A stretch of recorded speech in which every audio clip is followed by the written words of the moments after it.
한국의 안보 환경이 급변한다고 이렇게 보았습니다. 이건 뭐 제가 여기 있는 건 제 개인 의견도 있지만은 이제 국내외 전문가들의 의견을 전반적으로 보고 이런 정리를 했습니다. 첫째는 이 트럼프의 신고립주의는 이 사람의 독특한 개인적인 것이 아니고 미국 사회의 큰 흐름이다. 그래서 미국은 대통령이 바뀌어도 초당적인 외교 정책에 큰 변화가 없다고 이렇게 하지만은 안심해서는 안 된다. 트럼프 자신이 기존 대외 정책 노선을 전반적으로 비판했기 때문에 또 많은 전문가들이 미국의 영향하에 있는 국가들은 긴장하지 않으면 안 된다 이랬는데 우리는 긴장해야 된다고 저는 생각합니다.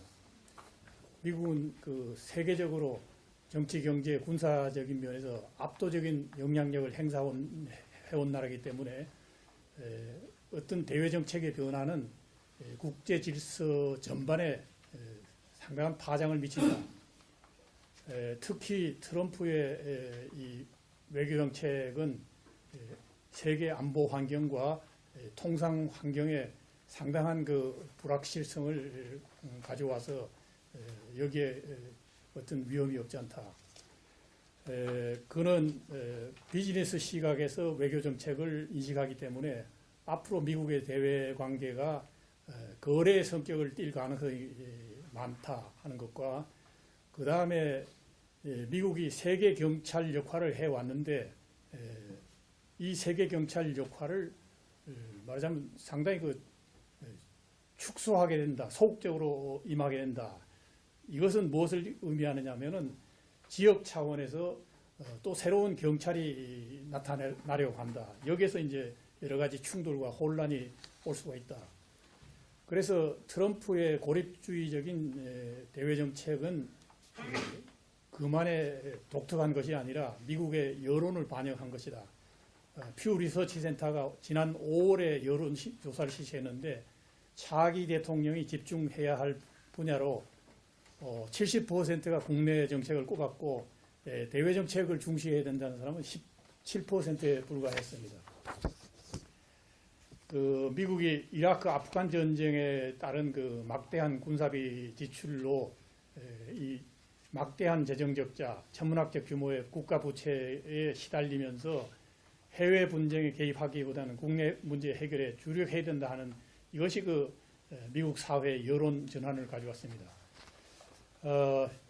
오바마와 트럼프는 이 준고립주의, 과사 아이솔레이션리즘, 또 비개입주의, 이 뭐 같은 말인데 이러한 면에서 두 사람이 다 비슷하다. 왜냐하면 이 신고립주의 정책은 이미 오바마 정부에서 시작이 되었기 때문이다. 그래서 이미 그 2011년부터 10년간 1조 달러 규모의 국방 예산을 감축하고 여러 가지 이제 그 변화가 있었습니다. 그래서 베트남 전쟁의 수렁에 빠져나오기 위해서 69년에 닉슨 닥터린을 선언하고 그 베트남에서 미군을 철수하고 한반도에서 일개 사단을 철수했듯이 이 이라크 아프간 전쟁의 여파로 3, 4조 달러의 그 전비를 부담하고 이런 그 문제가 있기 때문에 2011년 당시에 14조 달러의 그 국가 부채가 있었습니다만 현재는 20조 달러입니다. 그래서 이것이 그 미국의 해외 개입을 축소하게 되는 원인이다.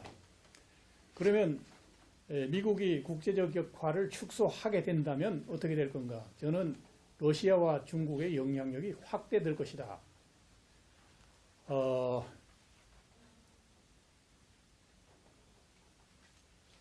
이 앞에서 말한 세계 경찰이 없으면 강절도가 날뛰게 됩니다.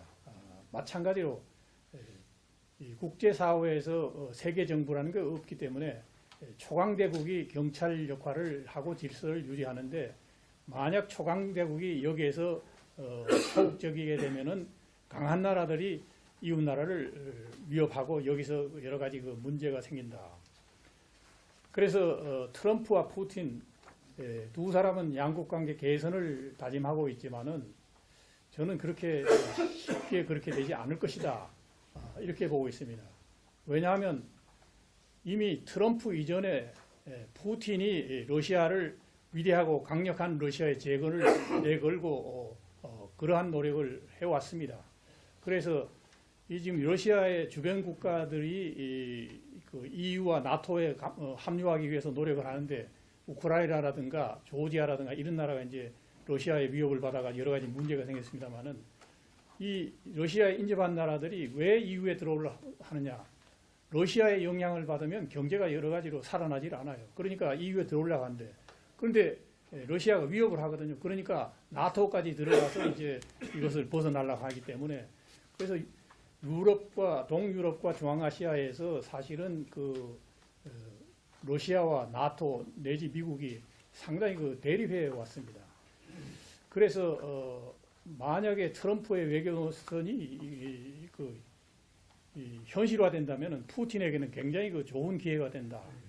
그래서 동유럽과 중앙아시아 국가들이 긴장하고 있다. 또 하나는 이 시진핑도 트럼프처럼 위대한 중국을 만들겠다는 그러한 지금 노선을 걷고 있다.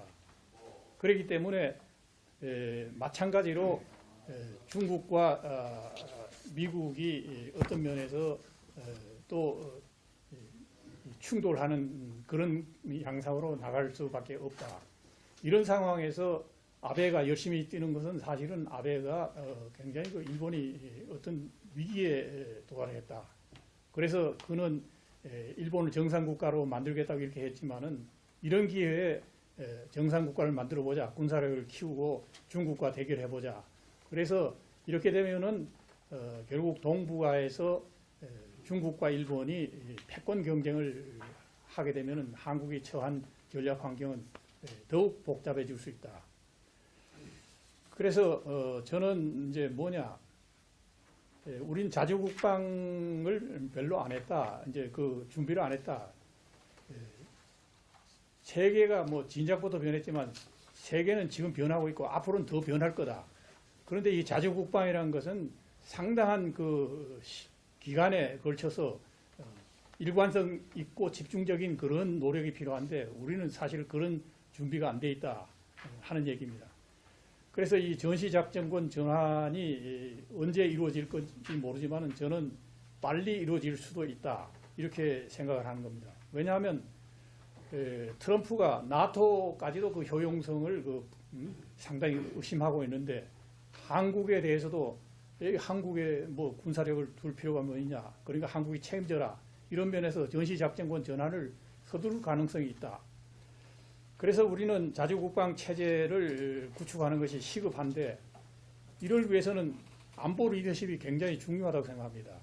뭐 이 국가안보회의 지금 있지만 형식적으로 문제, 그러니까 이 조직이나 운영 이런 문제, 그 다음엔 독자적인 통합작전 능력을 강화하는 문제, 국방 예산의 획기적 증가를 통한 첨단 무기 체계 도입과 개발, 이런 그 국방 태세의 근본적인 변화가 요구된다.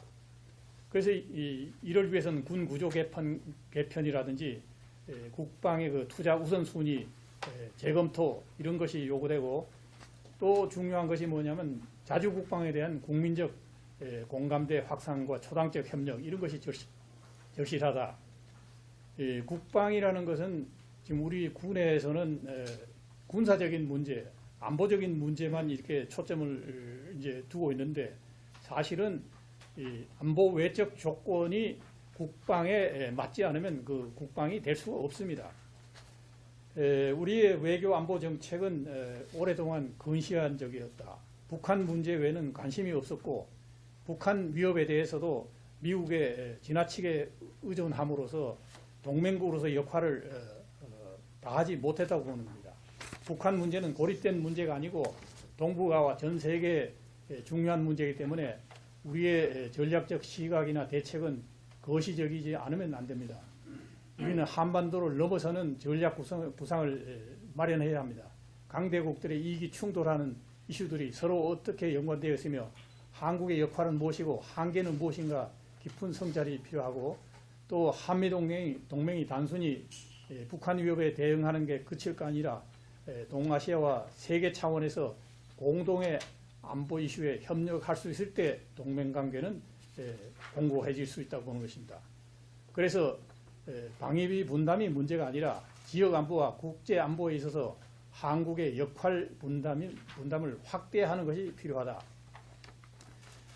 그런데 이 안보 환경 변화에 대한 이 도전들에 대해서 우리는 대응할 조건들이 매우 미흡하다 이렇게 보고 있습니다. 첫째, 외교 안보 정책이라는 것은 국민적 합의를 바탕으로 초당적으로 이루어져야 되는데 정치 세력 간의 외교 안보 정책에 뚜렷한 시각차를 나타내고 있기 때문에 정부가 교체되면 대외 정책이 근본적으로 흔들릴 문제가 있다. 두 번째로는 만성적인 안보 경시 풍조 때문에 안보 환경의 변화에 무감각하고 그래서 최악의 안보 환경임에도 불구하고 우리의 그 국방비는 세계 평균 국방비 수준에서 조금 윗도는 수준이다. 현재 한 2.4% GDP 대비 2.4%의 국방비를 지출하고 있는데 미국은 대략 3.3% 내지 3.4%, 5% 이런 수준에 왔다 갔다 하고 있습니다. 그래서 우리가 3% 수준까지 안 되면 미국은 여전히 우리를 보고 안보 무임승차국이라고 비판할 수 있을 것입니다. 마지막으로 국가 이익과 국민 정서 간의 괴리가 이 국방 정책에 큰 장애가 되고 있다. 북한 위협에 대응하기 위해서는 한일 간의 안보 협력이 필수적이지만 민족 감정이 걸림돌이 되고 있습니다. 또 우리 사회에 잠재된 반미 정서도 사소한 사건으로 언제든지 이것이 표면화될 가능성이 있고 특히 미국이 방위비 분담이라든가 이런 면에서 강하게 요구할 경우에는 반미 운동이 일어나거나 미군 철수 요구로 이어져서 한미동맹에 치명적 타격을 줄 가능성이 있다. 그리고 지금 한국이 정치적 혼란에 빠져 있지만은 정치적 구도 변화에 따라서 국민 정서가 달라지고 이것이 또 대외 정책에 큰 부담으로 다가올 가능성이 있다고 생각합니다. 이상입니다.